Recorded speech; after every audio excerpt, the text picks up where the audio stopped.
Direto do Maringá, uma profissional certificada pela PMEC, especialista em análise técnica, uma análise super específica do mercado financeiro, que olha muito para números, gráficos, volatilidade, regressão, nossa, muitas questões. E ela que é doutora, é isso mesmo, estou trazendo aqui uma doutora certificada pela PMEC, planejadora, que faz toda uma ideia de construção de carteiras de investimentos e que veio direto do Rio de Janeiro para iniciar o nosso podcast falando da WMF Capital Research. Queria que vocês recebessem com muita alegria, com uma salva de palmas. Produção, salva de palmas aí, por favor. Zé de Bazanella! Tudo bem? Tudo bem, Juba. Bazanella? Prazer. Bazanella. Bazanella é italiano. Isso. Madonna mia, ma che passa, ma che bello. Isso mesmo. Palmeirense? Também. Com muito orgulho. Você viu quando falou Palmeiras aqui, ela ficou super feliz, né? Vem cá, Maringá, é isso o lugar? Maringá, Paraná. Me conta um pouquinho do Maringá. Terceira cidade do Paraná.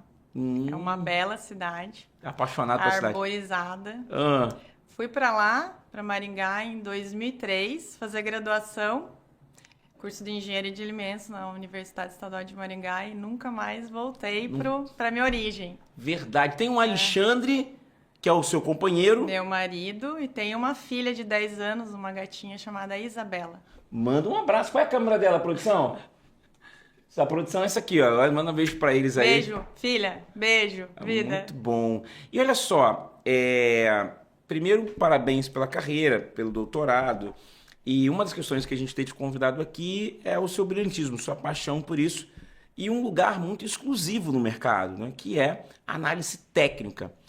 Se você está começando a investir, quer entender sobre investimentos, você tem algumas análises, mas tem duas análises muito clássicas, que é a fundamentalista, que é olhar o balanço, entender a lucratividade, e tem uma outra que é você utilizar os gráficos para tomar decisão, aonde mora uma coisa chamada day trader. E estudos da FGV mostram como isso tem que ter capacidade técnica, analítica. E é por isso que você fez aqui essa questão de APMEC, que é o órgão que faz a regulação, e ser analista de análise técnica, é isso mesmo? Foi isso aqui se especializar? Isso, sou analista técnica. Mas assim, é importante deixar assim já bem esclarecido, né, que a análise técnica não é análise do gráfico pelo gráfico. Maravilha! Ressalvas aqui importantes. Muito legal que você desmistificar isso, porque tem um erro, né, da análise do day trade da pessoa que faz, que aquela coisa que... E até pegando carona nisso aqui, que é o seguinte, e acho que é um ponto importante. Quando a FGV solta um estudo, ou outros órgãos, tá? Falando que de cada 100 pessoas que fazem day trade, só 3 ganham, eu sinto que isso dói dentro de você. Por quê? Porque quando todo mundo fala do day trader, fala da análise técnica, aquela de ver gráfico, não sei o que e tal. E aí quando a gente vai olhar na parte que você se dedica, que é a parte mais... Primeiro, sempre falando, né? Quando a gente fala que você é doutora, a gente sabe que você é da área de quant, né? De quant. Para quem faz doutorado, é uma área dedicada a dados, né? E quando a gente fala de análise técnica, isso é importante, porque a gente tem que fazer uma divisão. O day trade aqui, você tem filho bom e filho ruim. O day trade acaba sendo um filho ruim, mas isso não quer inviabilizar a análise técnica. Falei alguma loucura ou eu tô certo? Não, eu trabalho no longo prazo, né?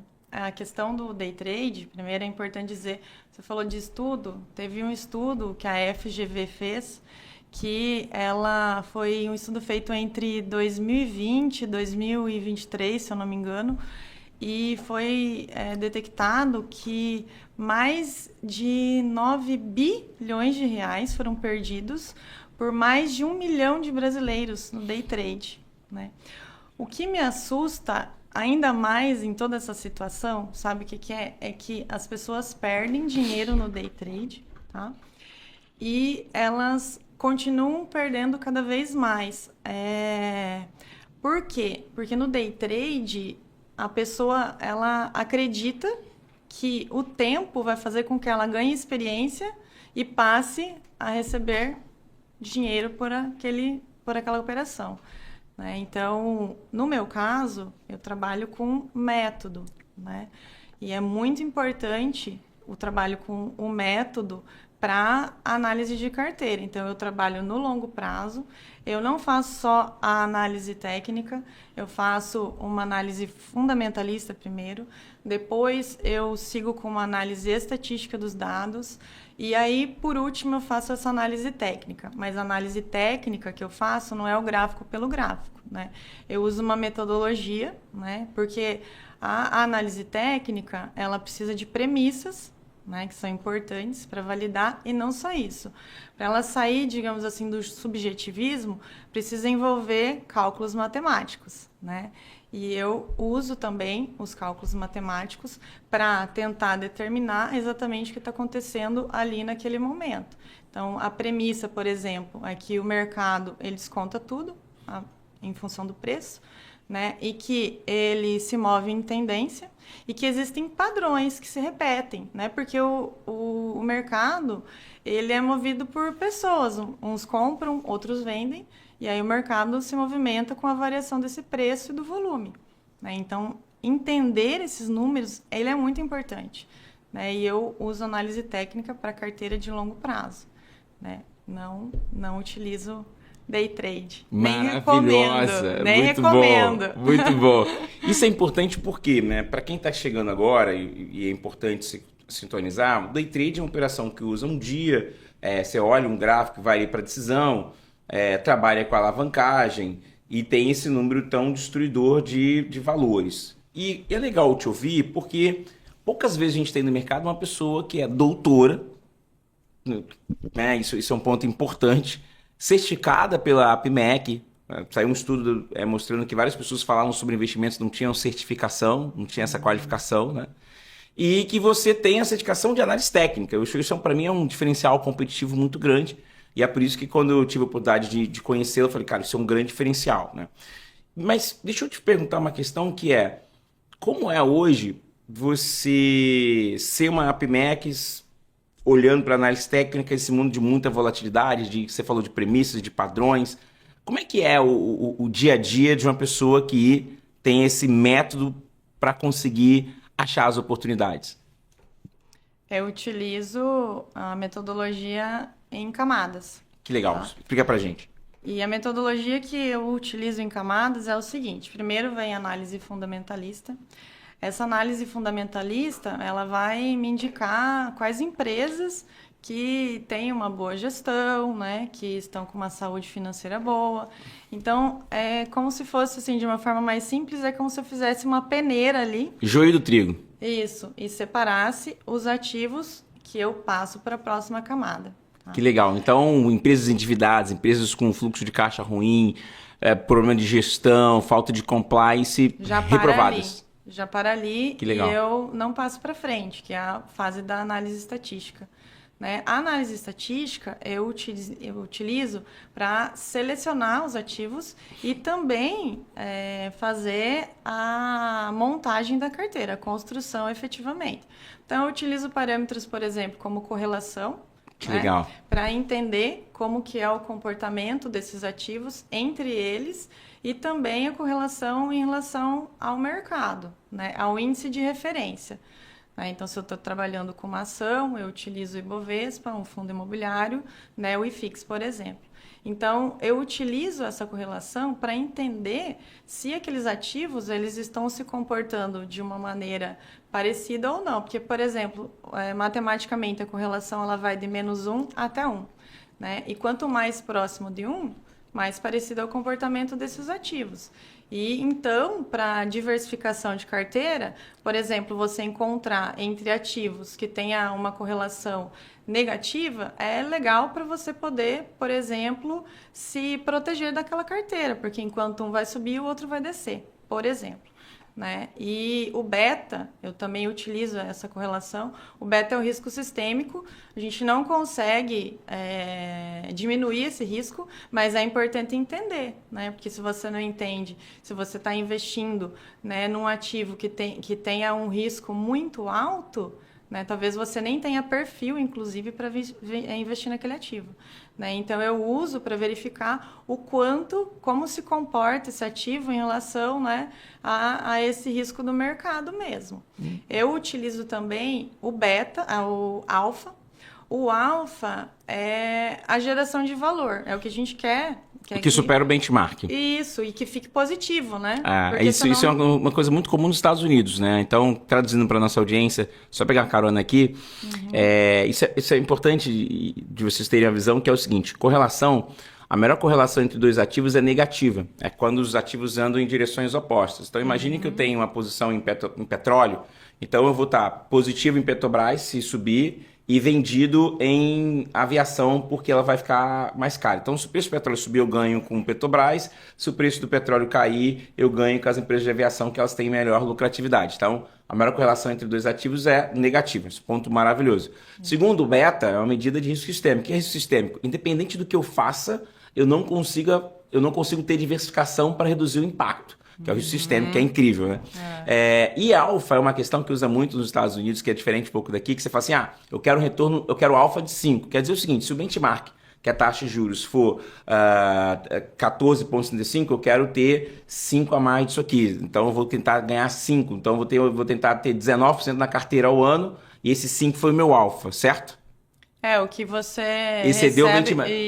Isso é muito do... normal, né, nos Estados Unidos. Aqui, considerando o risco que você correu, né? Que essa é uma variável ótima, que só a estatística acha. Porque, de um ponto aqui bem didático, eu tenho 3 carteiras. E dessas 3 carteiras, todas deram 19,35. Mais uma correu muito risco. Essa tem que ser deletada. Então, isso é incrível, né? E no final, para efetivamente falar em relação à eficiência da carteira, a gente pode usar o índice de Sharpe. Maravilhoso. Que aí ele vai dar o resultado final efetivo da carteira. Aquela história, compensou, será, né? Porque às vezes você teve uma boa rentabilidade, mas você correu um risco tão alto que se fosse ao contrário, né? Talvez tivesse... tido uma consequência mais drástica, digamos assim, né? Muito. Então, o índice de Sharpe também, eu utilizo porque é como se fosse a eficiência final, né? Tem também o desvio padrão, eu utilizo também porque ele considera o risco total. Então, esse eu consigo diminuir um pouco, né? Eu utilizo ele na construção da carteira, né? Porque usando a correlação e a rentabilidade, né, que eu desejo, mais esse desvio padrão, eu consigo montar a melhor combinação disponível naquela carteira de acordo com o perfil da pessoa. Porque tem pessoas, tem investidores que o risco, ele não quer correr. Ele não quer correr muito risco, né? Já tem um perfil mais moderado. Agora, aquele investidor que tem um perfil mais agressivo, então aí sim, de repente, justifica uma combinação um pouco mais agressiva. Cara, muito legal. Assim, todo mundo já tá fascinado aqui. Deixa eu olhar o WhatsApp aqui. A produção já tá mandando mensagem aqui pra mim, ó. Muito legal. O Joel Cruel tá ali, ó. Já tá super Giovanni ali, rindo pra caramba. Mas a pergunta muito legal que é: qual foi a graduação, o mestrado e o doutorado? Porque te ouvindo, é muito legal ver a sua capacidade técnica para desenhar as camadas, para achar a carteira. Como é que foi a graduação? Como é que foi o mestrado? Como é que foi esse doutorado? E, gente, nesse atual momento da vida eu faço mestrado e quem é quant, a gente olha assim como uma pessoa, cara, que incrível, você é quant, né? Que é muito dado e tal. Como é que foi essa construção de carreira acadêmica? Então, eu sou da turma de 2003, né? Eu me formei em Engenharia de Alimentos. Tudo pela mesma universidade, foi a Universidade Estadual de Maringá. Legal. Então, eu fiz Engenharia de Alimentos na graduação. Aí eu fiz mestrado em Engenharia Química e eu fiz doutorado em Ciência de Alimentos. Que legal! E o meu mestrado e doutorado foi na área de desenvolvimento de processos, né? Então, a parte da análise estatística, né, ou a otimização do processo, a parte de planejamento, sempre foi, né, a linha que eu tomei dentro da universidade. Inclusive, eu tive o prazer, o privilégio de também ser professora da Universidade Estadual de Maringá por 6 anos. Que legal! Então, eu me formei, a minha formação foi toda lá, e ainda eu tive o prazer de, né, seguir esses 6 anos como professora. Eu até, inclusive, eu tenho orgulho de dizer, né, que nesse período eu fui nome de turma, fui patronessa de colação de grau em anos consecutivos. Então, foi muito importante para minha carreira, né? Muito legal. E aí, só que tem um detalhe. Conte-nos. A engenharia de alimentos no Brasil, ela tem um problema de estrutura, né? Que a maioria dos brasileiros não conhecem. Então, o curso de Engenharia de Alimentos, no Brasil, ele é um curso pequeno, os departamentos são menores, ele é um curso muito caro, então o orçamento é restrito. As vagas efetivas são muito pequenas. Os professores que trabalham nesse departamento, eles são muito jovens, então a possibilidade de aposentadoria é muito longa, né? E aí, o que aconteceu? Veio a época da pandemia, para mim foi uma época de reflexão, né? Então, nesse momento, eu comecei a olhar outras opções, né? Outras alternativas de área que também eu pudesse me encaixar. E aí, quando eu olhei o mercado financeiro, nesse período da pandemia, eu olhei com bastante cuidado e eu comecei a perceber que era praticamente uma engenharia, né, de outra natureza, porque ali eu vi muitos números, né, correlação, gestão de risco. Eu comecei a ficar apaixonada por isso. E aí eu falei, não. Além disso, é bem importante, quando eu comecei a fazer a pesquisa em relação a essa área, eu percebi que existem dois extremos, né, de conteúdo nesse meio do mercado financeiro, né? Que ou o conteúdo ele é muito complexo em termos de uma forma que o investidor de varejo ele nem tenta entender, né? Ou ele é dito de uma forma tão simplificada que aí fica até errada, né? Então não existe esse equilíbrio, né? Na época que eu comecei a pesquisar, a estudar, eu entendi que esse equilíbrio não existia. Então eu falei, olha, aí é uma área que eu consigo contribuir, né? Inclusive para transmitir o conhecimento nesse sentido, né? E aí trabalhar dessa forma. Muito legal. Olha, aqui tem um princípio do livro mais perigoso, mais legal do mundo, que chama-se 48 Leis do Poder. E eu vou pegar a lei número 25, que é essa lei que você falou, que chama-se Recrie-se. Não aceite os papéis que a sociedade lhe impinge. Recrie-se forjando uma nova identidade e chame a atenção e não se canse e não canse a plateia.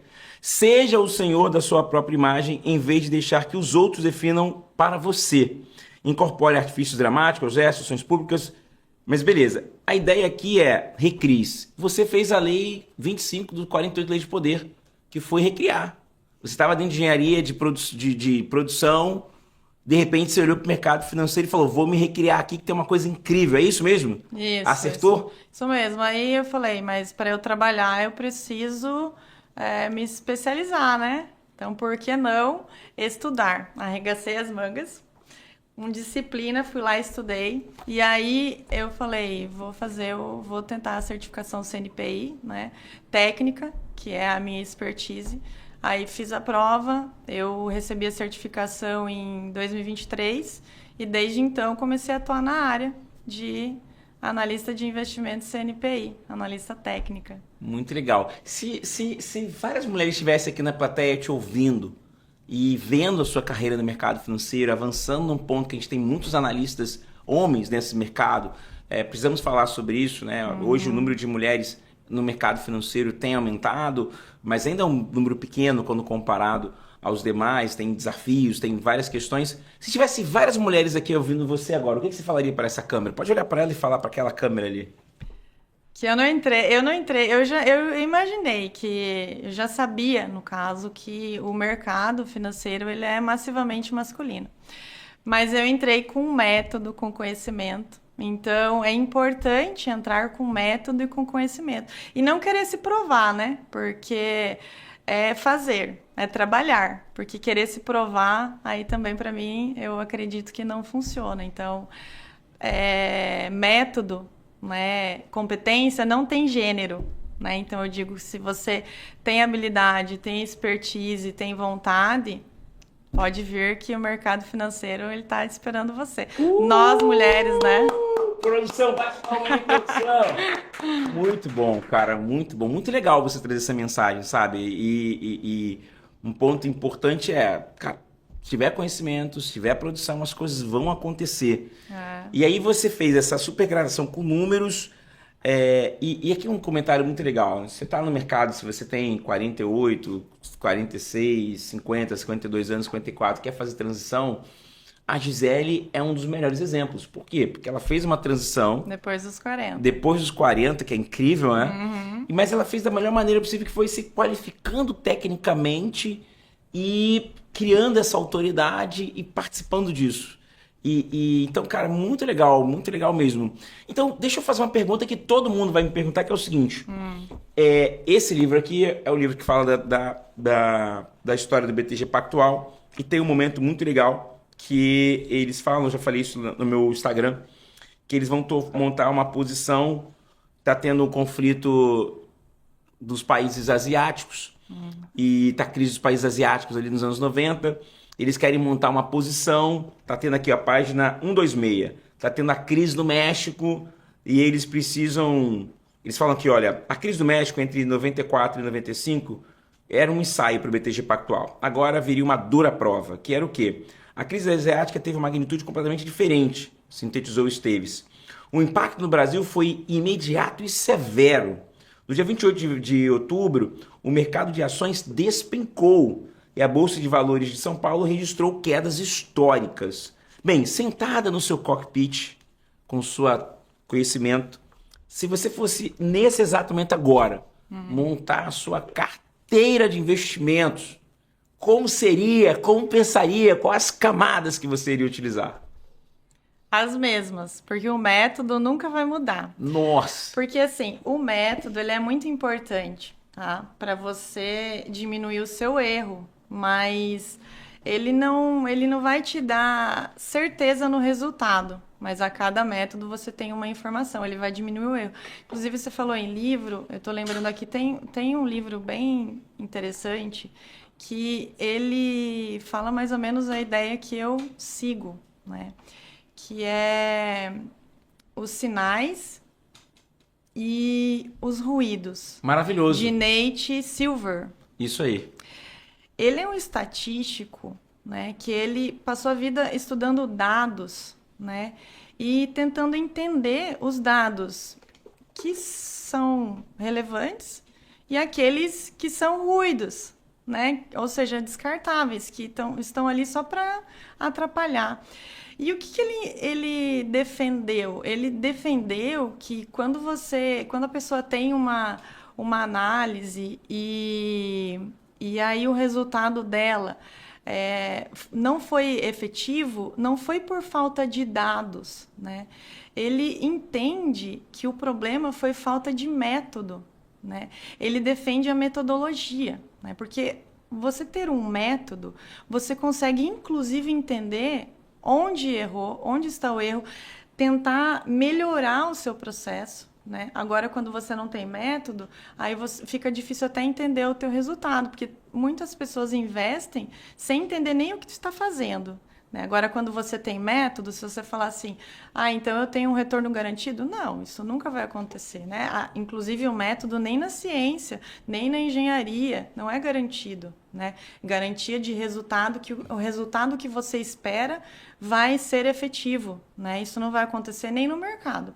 Mas, muito provavelmente, o que você vai conseguir? Você vai conseguir diminuir, né, a sua incerteza, né? Então, dentro desse contexto, até para a sua própria segurança, digamos assim, psicológica, né, você consegue entender melhor com essa metodologia. Inclusive, uma das camadas que eu uso também é a do stop de segurança, né?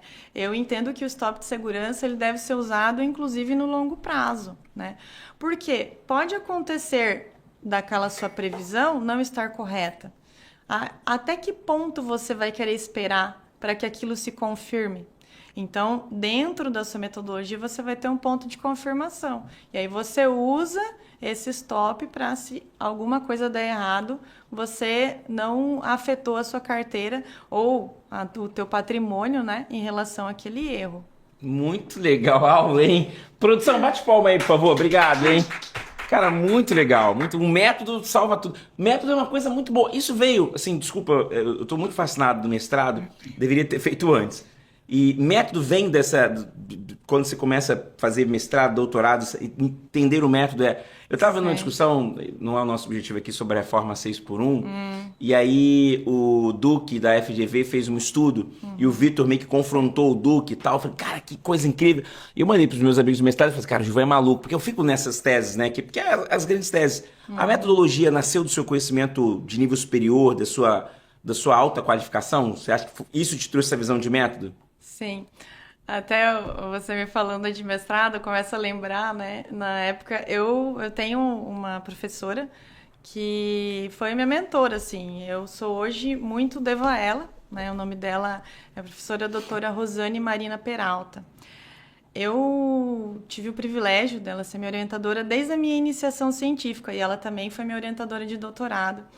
E eu lembro, agora você falando do método, quando eu fazia graduação, logo no início eu comecei a trabalhar no laboratório, e aí eu lembro que eu comecei a fazer as análises, né? Então a gente montou todo o planejamento de experimentos e a gente já tinha uma ideia do que a gente queria encontrar, dos resultados. Eu passei meses em cima daquilo lá. E aí, ela, inclusive, me ensinou a pensar e também escrever em linguagem científica, né? Só que, nessa época, eu lembro que nesse dia eu terminei meses fazendo as análises e o resultado não foi o que a gente esperava, né? E aí eu pensei sozinha assim, falei, nossa, quanto tempo perdido, né? E aí eu falei, nossa, e agora vamos fazer o quê? Eu fui até a sala dela, né? Com todos os resultados ali, super frustrada, e pensei, nossa, meses, né, perdido. E aí falei para ela, falei, professora, olha, infelizmente, né, todos esses meses foram perdidos, né? Os resultados não foram como a gente esperava. Daí ela falou assim, Gisele, ó, veja bem, um resultado, né, que acontece de uma forma que não era o resultado que a gente esperava, não é descartado, é uma informação.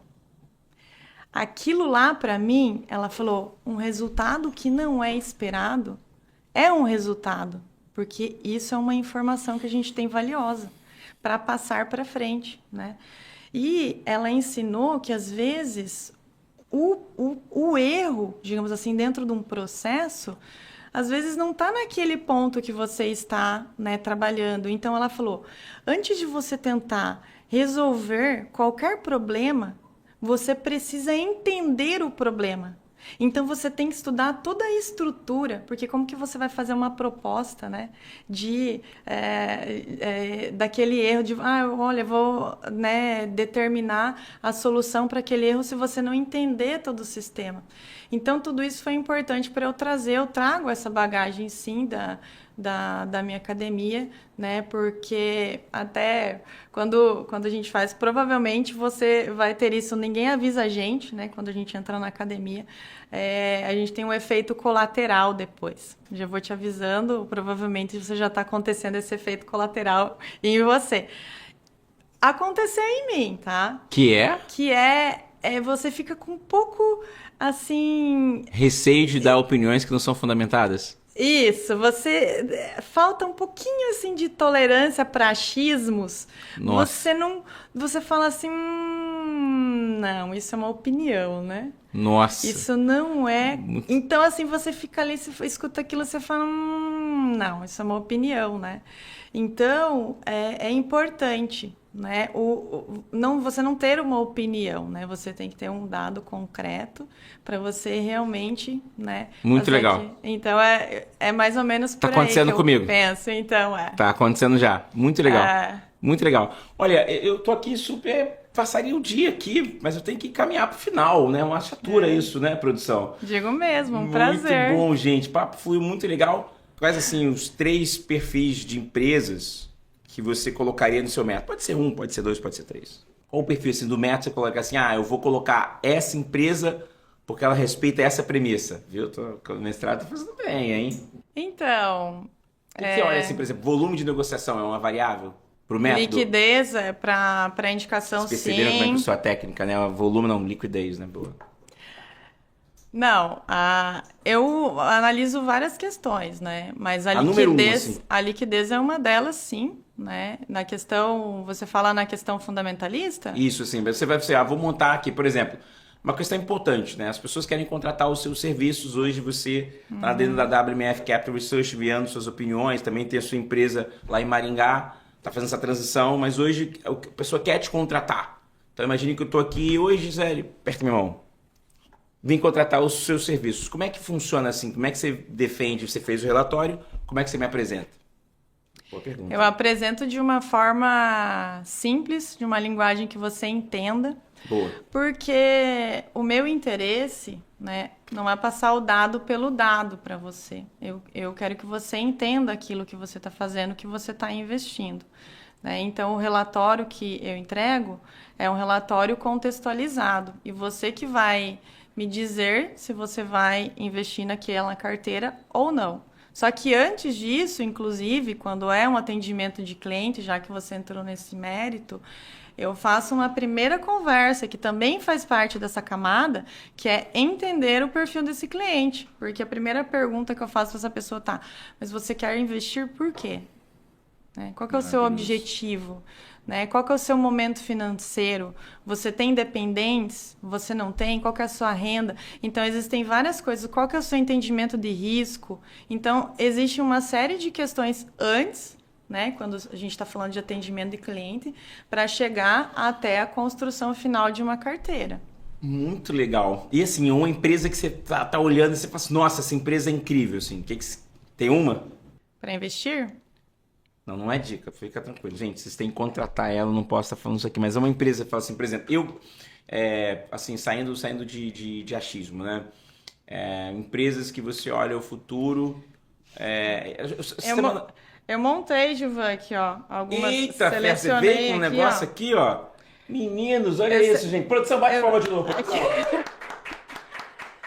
Vamos deixar claro que não é indicação, mas são Opiniões. Empresas bem bacanas. Vamos deixar assim. Vamos deixar. E conste nos autos do processo que são empresas bem bacanas e não é recomendação, porque toda vez que você faz recomendação, tem que ter um relatório assinado pela APMEC. Exato. É isso aí. Muito bem. Ó, uma questão importante, antes que vocês me perguntem, uma pessoa certificada pela APMEC, ela é totalmente diferente de um agente autônomo e de um planejador. Por quê? Porque o agente autônomo ele não pode receber por indicação de produto, só pela essa questão de prestação de serviços, e o planejador ele tem a parte de fazer planejamento financeiro. Então quem tem o selo da APMEC pode emitir opiniões, vender relatórios e receber por isso. Estou certo? Certo. Registrado no auto do processo. Inclusive, eu vou complementar. Fique à vontade. O agente autônomo, né, ele trabalha pelos interesses do banco. Boa. Eu trabalho pelos interesses do cliente. Maravilhosa. Bem, agora vão tacar fogo aqui porque... Não, brincadeira. Mas é isso mesmo. Acho que tem uma distinção clara, e isso que você falou, é uma discussão que eu queria trazer para cá, que é a questão do fee-base. Então, 3 negócios muito legais. Você está ouvindo a gente? Existe uma remuneração que é o do agente autônomo, que tem diversas corretoras, pode ser XP, BTG, Rico, Clear, Inter, o que quer que seja, Safra, que é o seguinte, eu peço o serviço dessa pessoa, ele me dá uma carteira, uma recomendação, e eu não sei quanto ele ganha por isso. Então surgiu uma legislação, que é a instrução CVM 179, que fala que ele tem que mostrar tudo o que ele está ganhando. Paralelo a isso, surgiu uma questão que estava nos Estados Unidos, que eu tive lá em 2019, mas isso surgiu desde os anos 80, que é o fee-base, que eu ganho pelo serviço prestado. Então uma pessoa me paga para que eu pense e não tenha esse conflito de interesse. E eu tenho que falar quanto eu estou recebendo e ganhando sobre isso, que é o fee-base, que é o modelo da consultoria financeira, que é um modelo que hoje todo mundo entende que tem mais transparência. Então entenda isso claro. E existe aqui as pessoas que escrevem relatórios, que têm opiniões, que pensam, que fazem camada de investimentos, que ganham por isso, que é o caso da Gisele, e quando ela fala que é o interesse do cliente, que é o seguinte, se ela quer uma carteira e essa carteira tem muita destruição de valor, você vai embora. Então, quanto mais assertiva você for, mais tempo você fica, e aí é onde entra agir. Fiz certo? Falei certo? Eu trabalho pelos objetivos do cliente. Como eu não estou vinculado a nenhum banco, nenhuma corretora, então eu não tenho interesse de vender produto algum. Eu tenho que ser o sucesso da pessoa. Exato, meu interesse é o crescimento do patrimônio ou que ela cumpra os objetivos que ela me relatou ali no início da consulta. Produção, salve palmas, produção. Muito bom. Vem cá, vamos lá, mostra essa carteira aí. Então, eu vou citar uma ação. Boa. Tá? Que é Unique Telecomunicações. Eu vou te falar os resultados dela, eu fiz uma análise. Muito bom. Tá? Ela é na área de tecnologia. O ticker dela é FIC3. Que legal. E, fundamentalmente, ela é uma empresa de crescimento orgânico, tá? Consistente, ao meu ver. E ela está num setor com alta barreira de entrada de infraestrutura de fibra.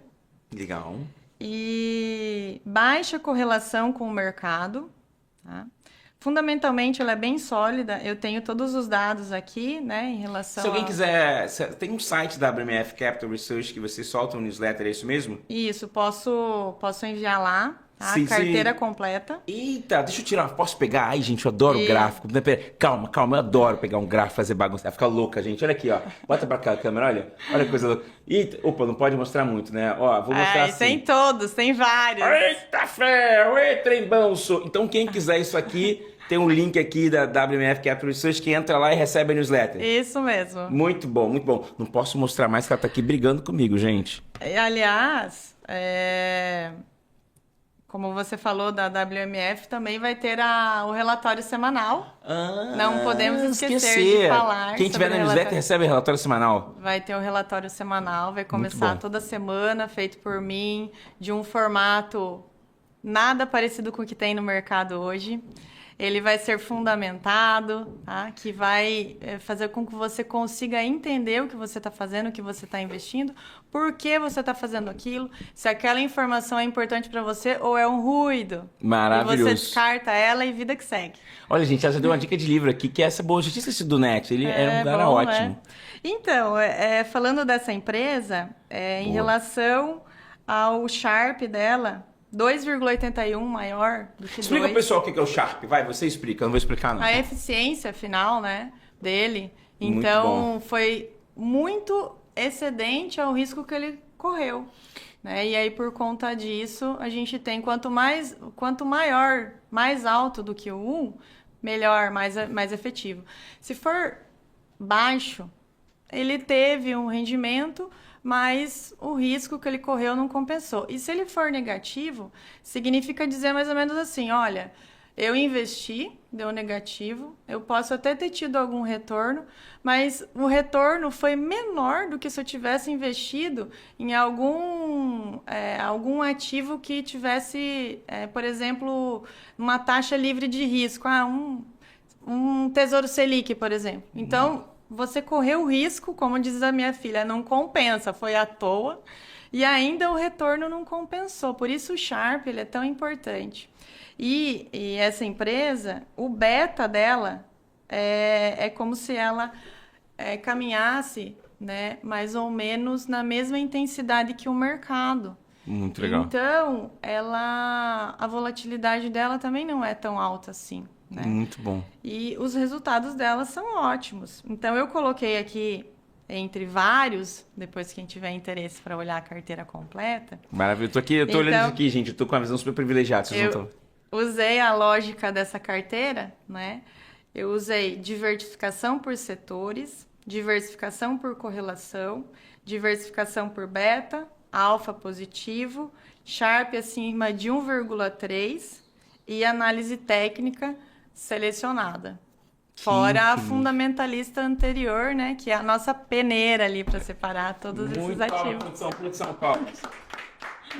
Eu já tô aqui louco para acabar o programa para ler, tá? Só para contar. Mas olha só, muito legal. E queria te dar os parabéns, né? Obrigada. Porque a gente sabe que muitas pessoas querem ter esse tipo de serviço e aí vem um profissional e dá a sugestão, né? Como se fosse uma coisa super simples. E tá cercado de uma pessoa com doutorado, com uma especialização, com foco em quant, é uma questão assim que eu fico maravilhado. Você não tem noção de como é que eu fico aqui em êxtase, né? Porque é muito bonito, é belo de ver. Eu que sou apaixonado pelo mercado, quando você consegue, e ainda mais influenciado pelaquela questão que você falou, quando você consegue ver raciocínio embasado, te traz uma outra percepção. Mas incrível o seu método, incrível o seu momento. Vamos caminhando para o nosso finalzinho aqui. Ó, um dos livros que é pontos para você caminhar, que é o seguinte. Esse livro eu tô lendo e ele é muito legal, que é a biografia do Michael Dell, o cara que fez a Dell, e ele fala o seguinte: jogue limpo, mas vença. Jogando para vencer. O que a Gisele quer vencer? Qual o seu sonho grande? Tá dito. Muito legal, né? Olha, gente, olha isso aqui, ó. Qual o seu sonho grande? Olha, Futuro para como é a sua filha? Isabela. Isabela, com 2 L's? Não, Um é L só? simples. Isabela. Isabela. Isabela. Qual o sonho grande, assim? É pra Isabela? É pro Alexandre? É pra você? É pra Dubai? Dubai É não, pra Dubai. família, É né? pra família, muito bom. Então, o meu plano é virar sócia sua. Já, isso aí é fácil, isso aí é fácil. Não faz assim, você faz assim. Show do milhão, show do milhão. Já estou na posição de estrategista da casa. É verdade, Né? é É uma verdade. pessoa que eu admiro e não é Obrigado. protocolo, né? Porque eu vejo você como uma ponte, né? Obrigado. Você tem um dom, assim, muito admirável, por isso você é um profissional que me inspira. Obrigado. Então, você consegue trabalhar pontes entre o mercado financeiro e pessoas, entre né, conhecimento e pessoas, é muito bonito. Obrigado. Então, eu estou muito feliz, eu agradeço pelo convite. Me deixou vermelho. mas Estou tudo bem. super... Mas, assim, os meus próximos objetivos são terminar esses projetos aí na WMF, aumentar a minha rede, tá? Verdade, está fazendo um trabalho impecável. hein? Trabalhar, né, com os pés no chão, né? Sem querer provar nada, Muito bom. não é verdade? Viram aí, né?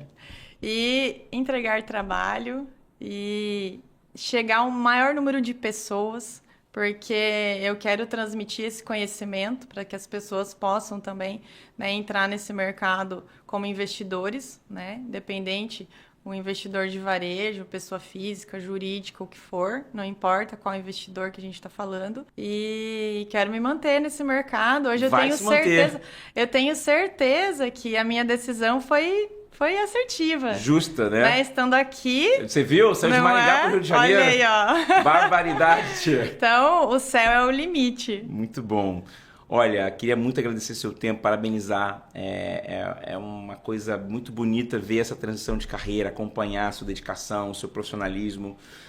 Para muitas mulheres você acaba virando aqui uma inspiração, porque eu tenho feito algumas palestras mostrando que as mulheres hoje vão receber... Os baby boomers estão falecendo, estão fazendo sua transição, e 25% desses 80 trilhões de dólares que os baby boomers vão deixar, quem são os baby boomers? Nascidos entre 1945 e 1960, eles vão deixar um patrimônio de 80 trilhões de dólares e 25% desse patrimônio irá para as mulheres. Tenho falado muito sobre isso.